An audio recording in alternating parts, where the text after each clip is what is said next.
Hello viewers, আসসালামু আলাইকুম। আশা করি সবাই ভালো আছেন। আজকে আমি দেখাবো কিভাবে দশমিক থেকে হেক্সাডেসিমালে রূপান্তর করতে হয়। তো প্রথমে আমি পূর্ণ সংখ্যাটা দেখাবো, তারপরে ভগ্নাংশটা দেখাবো।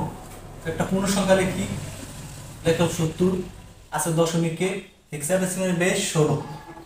এখন এই 70-এর হেক্সাডেসিমালের বেস দিয়ে ভাগ করবো। 70 ভাগ 16। 70-এর ভিতরে 16 কতবার যায়? 4 বার। 4 ষোলো 64, 70 থেকে 64 গেল থাকে কত? 6। 4 আবার একুশে আনি, ভাগ 16। 16 বড়, 4 ছোট। বড় সংখ্যা দিয়ে ছোট সংখ্যারে ভাগ করা যাবে না, এজন্য ভাগফল এবারে 0, 4টা এই পাশে চলে যাবে এমএসবি আকারে।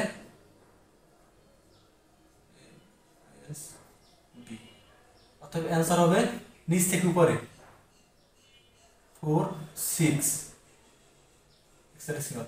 এমএসবি পুনরূপ হলো মোস্ট সিগনিফিক্যান্ট বিট। কি করছি? দশমিক সংখ্যাটাকে হেক্সাডেসিমাল সংখ্যা রূপান্তর করছি। দশমিক সংখ্যাটা আছে 70, হেক্সাডেসিমাল বেস 16। তা 70-কে 16 দ্বারা ভাগ করলে কত হয়? 4 বার যায়। 4 ষোলো 64, 70 থেকে 64 বিয়োগ করলে কত থাকে? 6। 6 আবার এই 4 আবার একুশে আনছি, 16 দ্বারা ভাগ করছি। 16 হচ্ছে বড় সংখ্যা, 4 হচ্ছে ছোট সংখ্যা। তো বড় সংখ্যা দিয়ে ছোট সংখ্যারে ভাগ করা যাবে না, এই জন্য ভাগফল কি হবে? 0 আর 4 একুশে যাবে। তারপরে এমএসবি আকারে লিখছি, মানে নিচ থেকে উপর লিখছি 4 আর 6 অ্যান্সার। আশা করি বুঝতে পারছেন।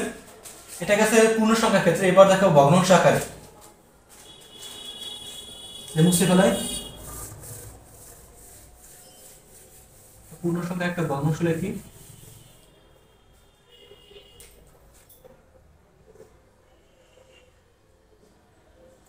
ছয় পয়েন্ট 86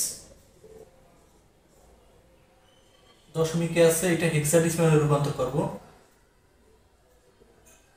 তো প্রথমে পূর্ণ সংখ্যাটাকে 16 প্রথমে 106-কে 16 দ্বারা ভাগ করি।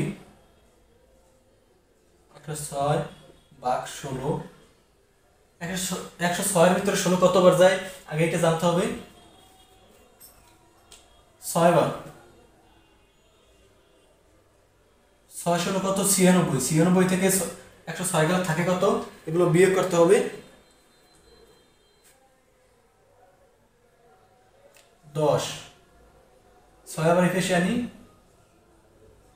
ভাগ 16। তাহলে 16 হচ্ছে বড়, 6 হচ্ছে ছোট। তাই বড় সংখ্যা দিয়ে ছোট সংখ্যাকে ভাগ করা যাইবে না, এই জন্য ভাগফল 0। 6টা এই পাশে এইভাবে। এবার ভগ্নাংশকে এই পাশে গুণ করি। 0.86 গুণ 16। 16 দ্বারা 0.86 এর গুণ করলে কত হয়? 13.76। আবার গুণ করি 16 দ্বারা, কত হয় দেখি।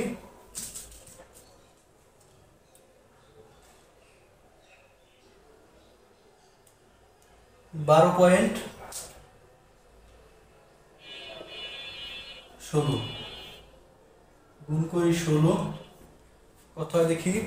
এটা ক্যালকুলেটর দিয়ে হিসাব করুন সবাই।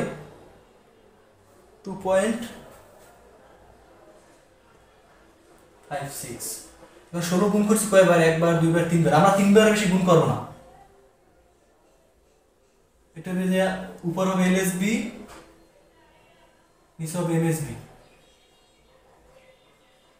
এলএসবি মানে লাস্ট সিগনিফিকেন্ট বিট। এবার লেখো নিচ থেকে উপরে, উপর থেকে নিচে, অর্থাৎ অ্যান্সার হবে কি 6। আমরা 10 লিখতে পারবো না, জানি হেক্সাডেসিমালে 10 নাই, 9 করেছে এ, 9 করেছে এ। এ সমান সমান 10, বি সমান সমান 11, সি সমান সমান 12, ডি সমান সমান 13, ই সমান সমান 14, এফ সমান সমান 15। এখন এই 10-এর জায়গায় কি লিখবো আমরা? এ। পয়েন্টের পয়েন্ট। 13-এর জায়গায় কি লিখবো? ডি। তারপরে 12-এর জায়গায় লিখবো সি, 2-এর জায়গায় কি লিখবো? পয়েন্ট সরি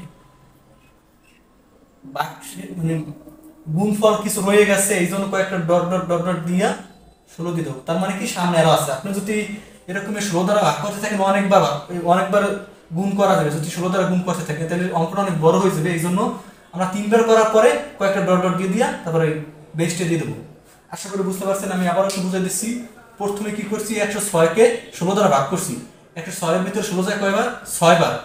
বিয়োগ করলে 6 16 কত 96, বিয়োগ করলে কত থাকে 10। 6 বার এফিসিয়েন্সি 16 দ্বারা ভাগ করছি, তাহলে 16 হয়েছে বড়, 6 হয়েছে ছোট। বড় সংখ্যা দিয়ে ছোট সংখ্যাকে ভাগ করা যাবে না, এই জন্য ভাগ করার শূন্য 6টাই পেশাই করছে। তারপর কি করছি, ভগ্নাংশটাকে 16 দ্বারা গুণ করছি। পয়েন্ট 16 ভিতরে পয়েন্ট 86 আর 16 গুণ করলে কত হয়? 13.76, 13.76 থাকে। তারপরে 13 এফেস লিখি, 76 এফেস লিখছি। আবার 16 দ্বারা গুণ করলে কত হয়? 12.16 মানে 16। পরে পয়েন্ট লেখা আবার 16 দ্বারা গুণ করছি, গুণ করলে কত হয়? পয়েন্ট 16 রে 16 দ্বারা গুণ করলে কত হয়? 2.56 মানে 56।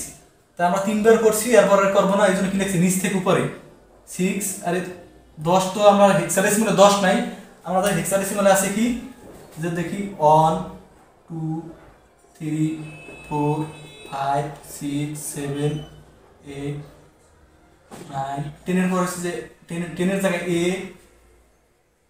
B C D E আর F।